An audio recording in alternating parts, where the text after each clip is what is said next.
Right, so this is the video that I'm making on the H is for hawk text that we started in the lesson today, and which we had to stop because the internet went a little bit funny and the connection timed out.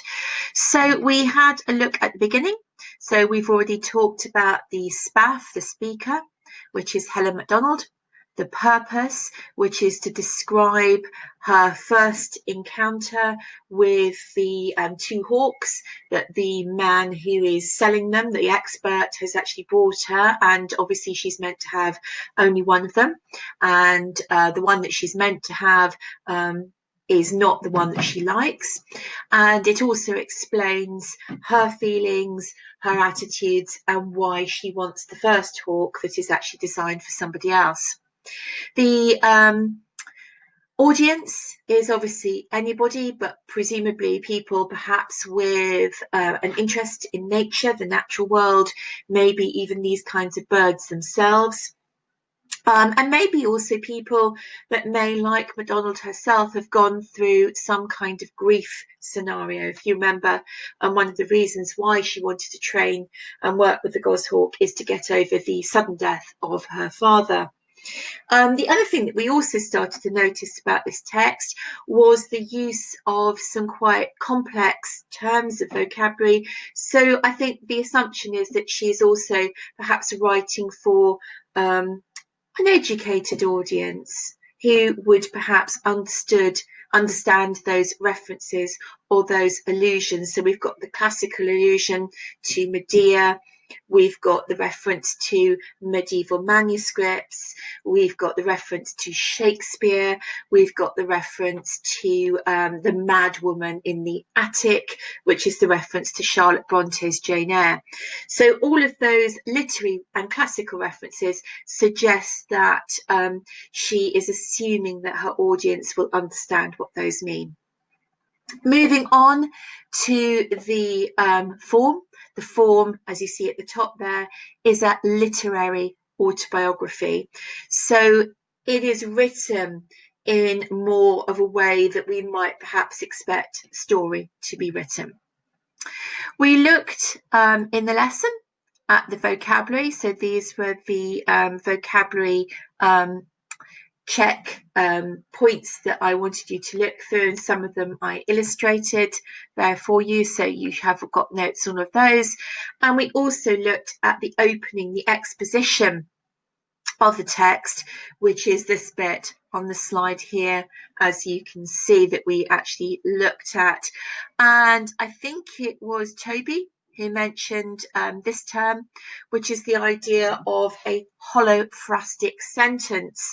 And he used this term where we were looking at this bit down the bottom here, which is that light leather hood was to keep the hawk from fearful sight, full stop. And then that two-word sentence, like us. Now, that two-word sentence, like us, is obviously not a complete sentence. So if you wrote that in one of your stories or one of your essays, I'd probably ring it round and put incomplete sentence, because we know that to be a complete sentence, a sentence should have a subject and a verb. This sentence does not have a subject and a verb, but we understand the meaning. It's what we call a sentence fragment. And some people might call this a holophrastic sentence, which I've added that term at the top there. Holophrastic sentences are usually used in the linguistic sense to refer to the way that young children actually start using language. And we know that young children, when they start, they might start by pointing out their father and going, Dada, which is a holophrastic sentence for that's my daddy over there, but we know what that means. So a holophrastic sentence is usually a one-word sentence that conveys meaning, but can also be more widely used, as in this sense, for a short number of words to convey meaning. So here the meaning that's being conveyed is the humour of the idea that we here, like us human beings, are the sort of strange, fearful sights that the hawk might actually not particularly want to see and be rather afraid of. Okay, so we move on to this section here, and we actually have, this is the bit that I got cut off for, I'll cut off with, and we have these sections here, and I'm just going to read this through for you. Another hinge untied, concentration, infinite caution, daylight irrigating the box, scratching talons, another thump and another thump. The air turned syrupy, slow, flecked with dust, the last few seconds before a battle, and, with the last bow pulled free, he reached inside, and amidst a whirring, chaotic clatter of wings and feet and talons, and a high-pitched twittering, and it's all happening at once. The man pulls an enormous, enormous hawk out of the box, and in a strange coincidence of world and deed, a great flood of sunlight drenches us, and everything is brilliance and fury. The hawk's wings barred and beating, the sharp fingers of her dart-tipped primaries cutting the air, her feathers raised like the scattered quills of a fretful porpentine. Two enormous eyes. My heart jumps sideways. She is a conjuring trick, a reptile, a fallen angel, a griffin from the pages of an illuminated bestiary. Something bright and distant, like gold falling through water, a broken marionette of wings, legs, and light-splashed feathers. She is wearing Jessie's, and the man holds them. For an awful long moment she is hanging head downward, wings open, like a turkey in a butcher's shop.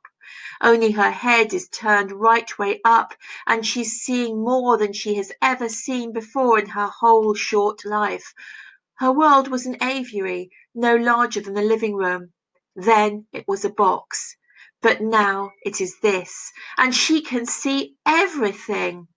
The point source glitter on the waves, a diving cormorant 100 yards out, pigment flakes under wax on the lines of parked cars, far hills and the heather on them, and miles of sky where the sun spreads on dust and water, and illegible things moving in it that are white scraps of gulls. Everything startling and new stamped on her entirely astonished brain. Right, so if we're looking at this particular section here, we can see the short sentences at the beginning. We talked about this verb, irrigating. Remember I said that irrigating, if we irrigated your eye, if you had something in your eye with water, it would mean that you were flushing your eye through with water. Here it's the light flushing through the box, which would obviously be quite shocking for the goshawk that's been in darkness, which is why Helen Macdonald uses this verb here to give us that sort of sense that the hawk is being placed in this rather unusual, frightening position. We've got more references to the power of the hawk, the reference to the talons, the sound effect, the onomatopoeia, thump, thump. We've got the sense of tension, the air turned syrupy, slow. Air can't really be syrupy because that would suggest that there's a texture to the air. It's a rather interesting adjective to use, isn't it? But it's that sort of sense of anticipation that Macdonald actually has at this particular sense. So we've got syrupy and syrupy, slow. Notice the alliteration there. And then we had that metaphor, the last few seconds before a battle. And it's that metaphor that suggests that Macdonald knows that this is not going to be an easy encounter with the hawk, because the hawk doesn't have its hood on and it's going to come out with the box. Which is why we then have this sentence that begins with a connective, and the last bow pulled free. He's almost opened up the box. And then we've got this whirring, chaotic clatter of wings and feet and talons. So notice the alliteration of chaotic clatter, the sound effect, the onomatopoeia. And we've got this listing, wings and feet and talons. So we've got this listing of the body parts of the hawk there. And then we've got the sound effect, a high-pitched twittering, and then her appreciation of that, or her perspective, Helen Macdonald's perspective. It's all happening at once. And then we have this colon. So we have now the listing of what happens. So he pulls out an enormous hawk. Notice the repetition there of the enormous. We've got this sort of synthetic listing of events be happening here. We've got the repetition of the adjective enormous to give us that visual sense of the sheer size of the hawk. And we've got the symbolic flood of light. It's like a spiritual moment. A great flood of sunlight drenches us. Again, we've got that interesting verb, drenches us, as if the light is washing over like water again, which links to the idea of daylight irrigated the box. So they're words that are usually used for water. So we have that the flood of sunlight drenches us, which suggests that this is a kind of a spiritual, symbolic moment. This is kind of the therapy moment, I guess, for Macdonald. She's kind of bonding instantly, isn't she, with the hawk? It's like this revelatory moment. And we have the two, everything is brilliance and fury. We have those two nouns to describe how this moment actually seems to her. We've got the hawk's wings, barred and beating. Notice the B sounds, the alliteration there. It's a powerful bird, isn't it? Barred, beating, it's strong. It's, you know, it's an untamed bird at this point. Got the sharp fingers of her dark tip primaries cutting the air. So we have that sort of sense of violence, sharp fingers cutting the air, that violent verb. And we've got the feathers raised like the scattered quills of a fretful porpentine, which is the reference to Hamlet. And remember that I said, as a defense mechanism, a porcupine will shoot its quills at the thing that it feels that is actually threatening it. So here it's like the feathers are on attack, you know, going to like be shooting out at whatever the hawk actually thinks is actually threatening it at this moment, which should be her and the man that's opening the box. And then we have some more sentence fragments, two enormous eyes. And then we have a complete short sentence, my heart jumps sideways. And then we have a metaphor, she is a conjuring trick. So this is the first description, the first comparison or metaphor. She is a conjuring trick. It's as if a conjuring trick is like a magic trick, a sleight of hand trick. So it's as if the hawk is so amazing that there must be some kind of magic going on, some kind of sleight of hand, because surely this creature couldn't really exist. She is a conjuring trick. And then we have more listing of what she's like. A reptile. So this is the idea that birds are linked, aren't they, to the age of the dinosaurs, a reptile. So the idea that birds are like living dinosaurs, flying dinosaurs. So a reptile. A fallen angel. A fallen angel is a reference to Lucifer, which we looked at in the poem The Tiger, which we did just before half term. And if you remember, Lucifer was God's right-hand chief angel. Because he aspired to take over heaven, he was thrown out and sent to hell. So a fallen angel suggests an angel that's turned to the dark side. So here, the hawk is being seen in this metaphor of a fallen angel, Lucifer, because the idea that we're meant to take from it is that the hawk is beautiful like an angel, but also dangerous and has a dark side to it. A griffin from the pages of an illuminated bestiary. So we also explain that in the vocabulary. So here the metaphor is relating to the idea that the hawk is something mythical, composed of many amazingly different creatures, and therefore is like this kind of strange medieval creature in an illuminated manuscript that deals with these mythical and strange beasts. Something bright and distant like gold falling through water. That's a simile. So this comparison, so the others were metaphors. This is now a simile, like gold falling through water. Well, gold is obviously precious and bright, the colour, so perhaps linking to the colour scheme of the hawk's feathers and the preciousness of the hawk itself. Remember, they are valuable birds as well as rare, and also it's a sense that it would be valuable for Macdonald herself. Gold falling through water. If gold falls through water, gold is heavier than water, so it would easily be out of your grasp. So this is the kind of elusive nature of the hawk as well. A broken, excuse me, marionette of wings, legs, and light splashed feathers. So the marionette is like a puppet.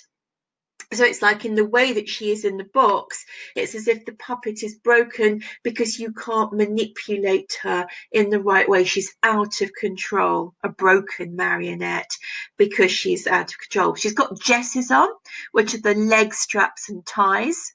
And then it describes her as being out of control. She's upside down. And we've got this next simile, like a turkey in the butcher shop. That's a rather sinister image, isn't it? Because a turkey in the butcher shop would be one that would be being prepared for food, for meat. So it's a reminder, isn't it, about perhaps this moment of danger, I think, at this moment where perhaps the hawk was in danger because she's obviously not got her hood on, things could go badly wrong. So I think by using that simile, Macdonald is emphasising the danger of this moment, not just to the humans, but also to the hawk itself. We've got, gone back over there. So we've got this sort of whole series of things there where we see things here through the hawk's perspective. And we're reminded by Macdonald that before this time, her world was an aviary. An aviary, on, it would be line 27, is a cage where you keep birds. So the idea of that before this moment, her whole world has been quite narrow, quite confined, quite safe and controlled by this man that's actually bred her.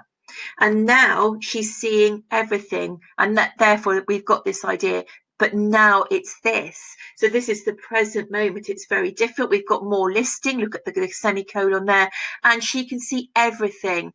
Everything is in italics in this text, just like thump was up there. This is a technique where you emphasize words by putting them in italics or in a darker font. This is what we call the use of graphology, graphology.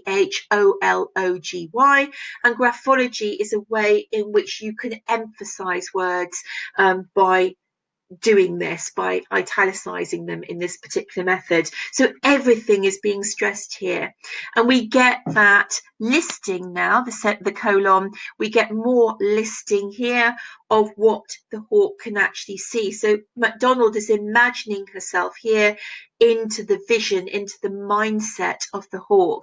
So we have this point source glitter, the diving cormorant, pigment flakes under wax on the lines of parked cars, etc., etc. So what all of these listing of things that the hawk can see tells us is how acute and amazing the hawk's vision actually is. And at the end here, we've got everything startling and new stamped on her entirely astonished brain. So we have these three adjectives, startling, new stamped, and then the word adjective astonished to describe her brain, to remind us that this is all new for the hawk. How is she going to cope with this sort of sudden flood of sensations? Okay, let's move on to the next bit of the text then. So I'm going to make this, bigger. So let's do that. So if we have a look, so we have the contrast, the next section. So that bit was the hawk the opening of the box, what the hawk is like, and the first sight of the hawk. This bit now is back to the man. So there are some distinct sections of this particular text. So if we look at this paragraph describes the man. Through all this, the man was perfectly calm. So he provides the contrast, doesn't he, to the hawk. He gathered up the hawk in one practiced movement, folding her wings, anchoring her broad feathered back against his chest, gripping her scaled yellowed legs in one hand. So if you look at the verbs there, gathered, folding, anchoring, gripping, they're all verbs that describe the way in which this man has complete control. He's calm, he's organised, he knows what he's doing. Anchoring is a strong verb, isn't it? An anchor holds something down, doesn't it? Prevents a ship from drifting off, prevents something from disappearing off into the air. So we anchor down a gazebo in our garden, for example. So the sense is that he is providing the stability, the solidity, the calmness of this moment. And that's also reinforced by the adjective. He's got a practiced movement. Practice is an adjective that describes how he's moving. He knows exactly what he is doing. We have some direct speech. Let's get that hood back on, he said tautly. There was concern in his face. It was born of care. So tautly means he doesn't want to speak too much. He knows that this is a dangerous moment. The short sentences reinforce that tension. But it's not because he's scared. It's because he cares for the bird, like Macdonald. So it's important that she tells us in line 35, it was born of care. So he's not frightened in case he loses a sail. He's caring for the birds here. This hawk had been hatched in an incubator, had broken from a frail, bluish eggshell into a humid perspex box, and for the first few days of her life, this man had fed her with scraps of meat held in a pair of tweezers, waiting patiently for the lump and fluffy chick to notice the food and eat, her new neck wobbling with the effort of keeping her head in the air. So there's this insight, isn't there, into the rearing of these hand-bred rare birds. So it gives us this insight into this process. And also the fact that these are special, and also, although they're very powerful birds, they're also vulnerable in their own way. So we have the frail bluish eggshell, we've got the new neck wobbling. So when they're young, they're very vulnerable. They need somebody to actually care for them. And the man provided this, nurtured them like a child. All at once, I loved this man, and fiercely. So this is the writer's emotions. This is Helen Macdonald's emotions. She loved him because, like herself, she understands that the man cares for the hawk. I grabbed the hood from the box and turned to the hawk. Her beak was open, her hackles raised, those are the feathers on the back of the head, semicolon, her wild eyes were the colour of sun on white paper. Lovely metaphor there. Her wild eyes were the colour of sun on white paper. And again, that metaphor indicates that this is a wild creature, a creature that you can't really tame. It's special, it's unique. You can't really capture the sun on paper, just as you can't really capture this bird completely. And they stared because the whole world had fallen into them at once. So again, Macdonald imagining herself into the mindset, the perspective of the hawk. The whole world had fallen into them at once. A metaphor to reinforce how enormously frightening this moment, this event must be. And then we have more short fragment sentences, 1, 2, 3. So there's that sort of sense about the steps that both she and the man are taking. I tucked the hood over her head. There was a brief intimation of a thin, angular skull under her feathers, of an alien brain fizzing and fusing with terror. Then I drew the braces closed. We checked the ring numbers against the form. So look at this powerful verb, bird, but the thin, angular skull reminds us that there is still a vulnerability to this bird. This moment could have actually been quite traumatic, quite dangerous for the bird, as well perhaps as the humans.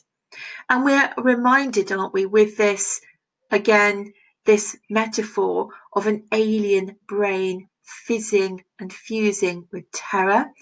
Alien means not what we understand, something outside the realms of human experience. So not human, not what we know. And the bird is alien because it's not like us, it's different, and it's not used to this kind of experience or world. And we have those two verbs, fizzing and fusing. They're both present participles to give us the sort of immediacy of this moment, to add to the excitement and also the tension, and to give us this sort of sense that this would have been a terrifying experience for the hawk. And then we have the sort of anticlimax here. It was the wrong bird. This was the younger one, the smaller one. This was not my hawk. Oh, and we have those series of short sentences. So this paragraph line 46, is composed of 1, 2, 3, 4 short sentences. And it shows us her emotion. And then we have this holophrastic sentence. This is a true holophrastic sentence because it's just one word.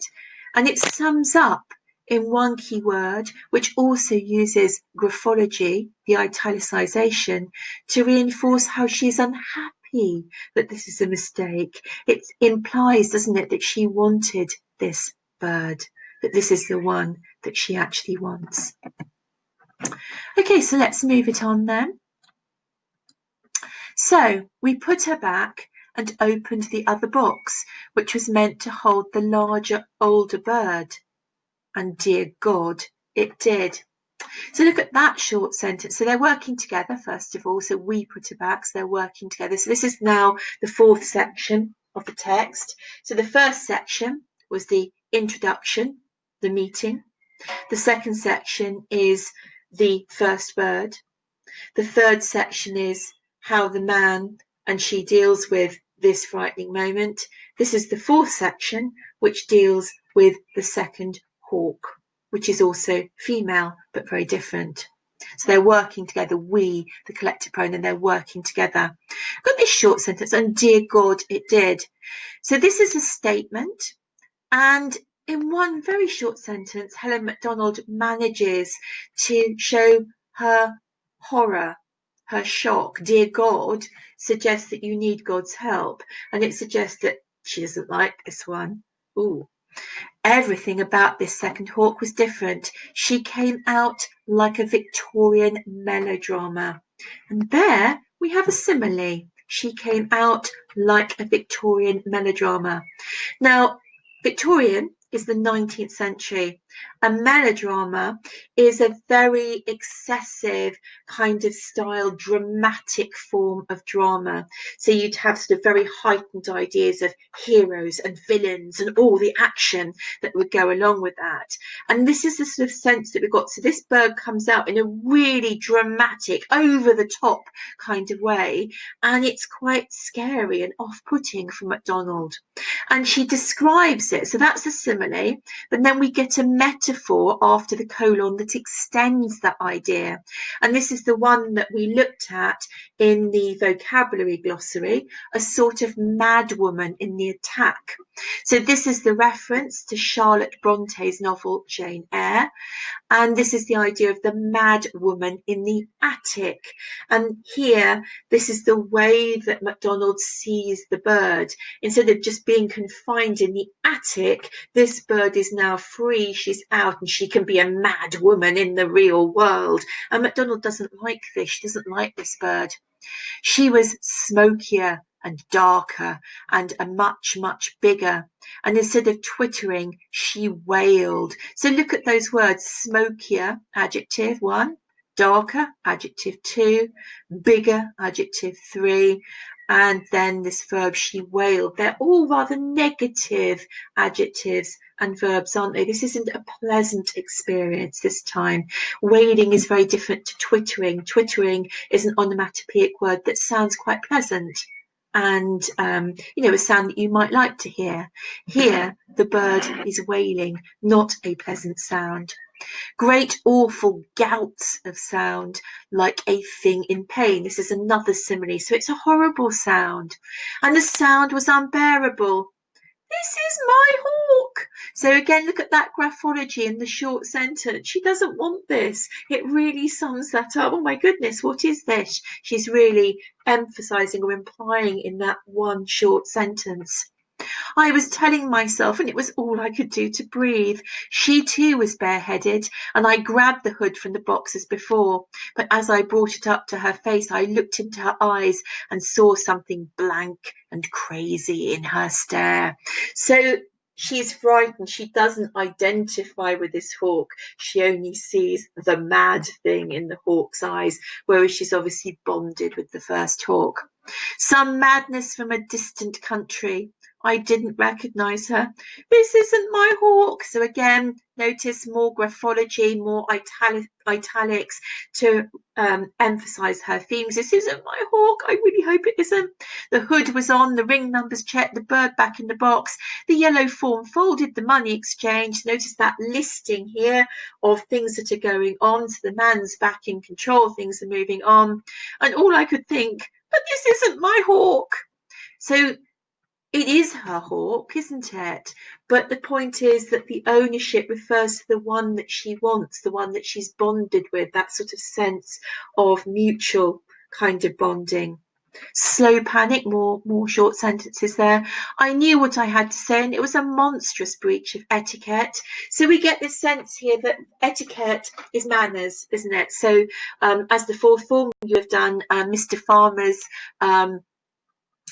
a school of etiquette. So this is the sort of sense of formality, the polite sort of non-spoken exchanges and behaviour that goes on in the world of, I guess, hawk selling, doesn't it? So this is described as a monstrous breach. So she knows it's not the done thing. This is really awkward, I began. So we've got more direct speech. This is the second bit of direct speech in the passage. But I really liked the first one. Do you think there's any chance I could take that one instead? ... So we've got some ellipsis. She doesn't really know what to say. I tailed off. His eyebrows were raised. Look at that. So it's suggesting, isn't there, by his response, this is a strange thing. Hasn't really encountered this before. I started again, saying stupider things. I'm sure the other falconer would like the larger bird. She's more beautiful than the first one, isn't she? I know this is out of order, but would it be all right, do you think? And on and on. A desperate, crazy barrage of incoherent appeals. So look at that. A barrage is a kind of a military term, isn't it, for an onslaught. If you barrage something, you batter it, you beat it, you continually sort of throw things at it until it gives way. So desperate and crazy are two adjectives that are describing her kind of onslaught, her trying to break down this man to say, yes, of course, you can have this first bird. And incoherent means that she knows that she's not quite making full sense, because she doesn't quite want to say, actually, I want the first bird. She kind of wants him to sort of offer it, doesn't she? So we have that sort of desperation in this sort of fourth section, that she really doesn't want this second bird. Okay, so moving on to the fifth section. I'm sure nothing I said persuaded him more than the look on my face as I said it. A tall, white-faced woman with wind-wrecked hair and exhausted eyes was pleading with him on the quayside, hands held out as if she were in a seaside production of Medea. So we know from the tense there persuaded him more than the look on my face, because this is retrospective, isn't it? So we know from what you learned about Helen Macdonald from the beginning of the lesson that she does get this first talk. So this is reflection, isn't it? It's a looking back, it's retrospective. So she is assuming, looking back on the past, that it was more to do with the way that she seemed as opposed to what she said that convinced him. The look on her face, the way that she presented herself, a tall, white-faced woman with wind-wrecked hair, exhausted eyes. This is the sense that she knows that at this moment in her life, she was on the edge. She was on perhaps the verge of madness herself, because she was grieving for her father. So the wind-wrecked hair, wind-wrecked, compound adjective, exhausted adjective. And then she describes she's on the quayside, which is the sort of area immediately next to the dock. So it's a coastal town. And then this simile, as if she were in a seaside production of Medea. So she's kind of on the outside of herself, looking back on herself and seeing herself as the man would have done at that moment. And we have this classical reference that we did at the beginning when we went through the vocab with Medea. So the witch who kind of lost it when she discovered that her husband had been unfaithful, Jason had been unfaithful, and she kills her children with Jason and also Jason's new lover. So there's that sort of sense that she knows that she was very much on the edge, that she too perhaps could have been dangerous at this moment if he'd have said no. So there's that implication of the simile here, and the reference, the classical allusion here to Medea. Looking at me, he must have sensed that my stuttered request wasn't a simple one, that there was something behind it that was very important. There was a moment of total silence. So we have that sort of process, don't we, at the end here? Again, they're kind of short sentences, and then the end, the final sentence there is a short statement, and it's a cliffhanger ending. It's an open ending to this particular text. So at this particular point in this extract that you've been given for the exam text, we don't know what the outcome is. We don't know whether he says, yes, sure, you can have the bird, fine, that's okay, or how dare you even breach the etiquette of how you buy a goshawk, how dare you ask me. So we don't get told that. But obviously from the contextual background, we do in fact know that she does in fact get this first hawk, and that she ends up with the bird that becomes Mabel, which is the one that leads to the writing of this whole longer autobiographical work, H is for hawk. So this is only an extract of that, but this particular extract that you have ends with this short sentence that is a cliffhanger ending. We're left not knowing the outcome, and that's the text that you've got. There's a picture here. So this bird here, this is actually Mabel. So this is what Mabel looked like. So a magnificent bird, and you can see perhaps why Macdonald might have described her as being sunlight, because I guess in the sort of light, her feathers would sort of gleam with a light. This one, I don't know what the second bird actually looked like, so I just found a picture of a different, sort of less, in my mind, less attractive looking goshawk. So just to kind of give you a visual there of the differences there. Okay, so with regard to this particular text, I'm just going to move myself over here. So this is what we call, so it tells us, reminds us here that it describes the moment when Macdonald first meets the hawk she's decided to train. It's a moment of great significance. The relationship she builds with the hawk is the main topic of the book, and is the method she adopts for dealing with her grief for her father. This kind of writing is sometimes called creative non-fiction. It's because it is a very kind of descriptive, almost kind of novelized kind of autobiography.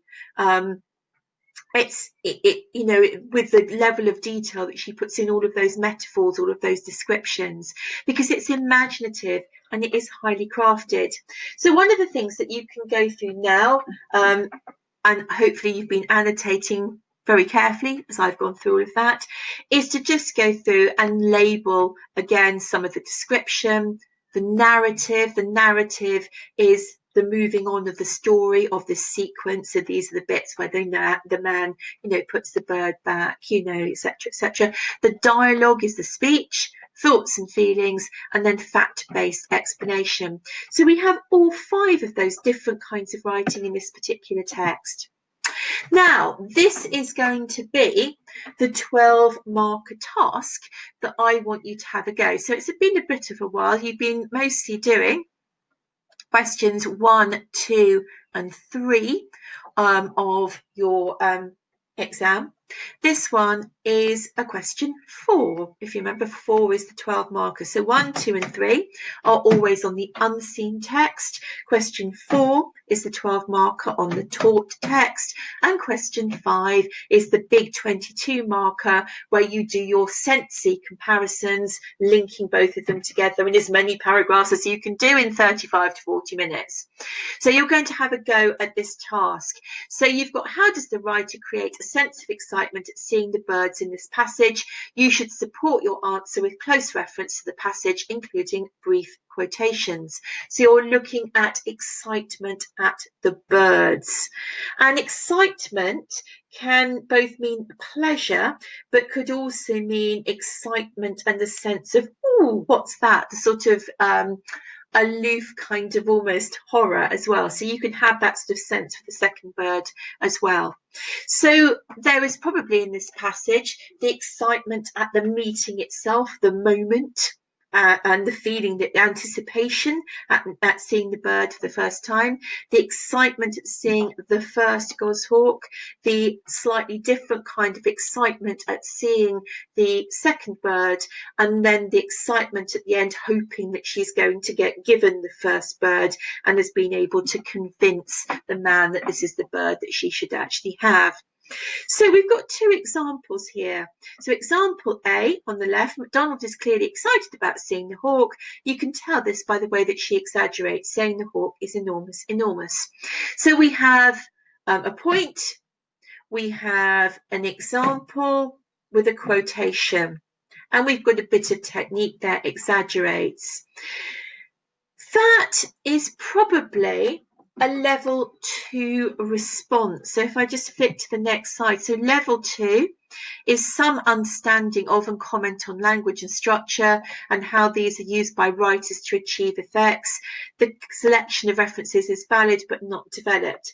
So this is identifying something this student gets, that no, writers do particular things, but it's not highly developed.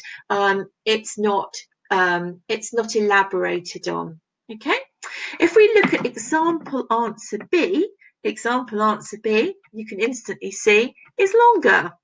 Longer doesn't necessarily always mean better, but in this particular case, it's going to indicate, isn't it, that you are developing your analysis. So for these kinds of tasks, longer probably does mean it's going to be a bit better. So let's have a look. Macdonald creates excitement through a range of linguistic techniques. Her language is emotive and figurative, creating a forceful effect. For example, in the lines beginning, the man pulls an enormous, enormous hawk, the words brilliance and fury express her strong feelings, while the repetition of enormous shows she is surprised. Now, if we look back at our descriptors, this has moved up, hasn't it? I think we're now in level 3 and top level 3 there. So it's clear understanding and explanation of language, and it's appropriate and it's relevant. To move it higher, just to go back, we would need to unpick those a little bit more. So why does she use the word brilliance and fury? And you'd need to point out that the Macdonald is reinforcing the beauty of the bird, but also their danger. And part of the excitement of this moment is recognizing how she's identifying with this hawk, but also still recognizing that these birds are dangerous and wild creatures. So adding on, developing that would raise it much more into level 4 and 5. So you needed to add something on the effect to the reader there, upon the reader, in order to move up the levels. So A is 2, B is good 3. To move it further up, you need to be writing about the effect on the reader. Okay, so you've got the levels there, which you can see there. So I'm hoping that we're going to move into thorough and detailed, appropriate and supporting, or perceptive and discriminating and clarifying. So that's where you need to aim. Okay, that's a further 12 marker. That's how does it use language and structure to portray the birds in the setting. That would be, another kind of question that you might get, just to give you an extra one so you get the idea about what the examiner might set. You are going to write this one. So you're aiming to improve, aren't you, upon these two.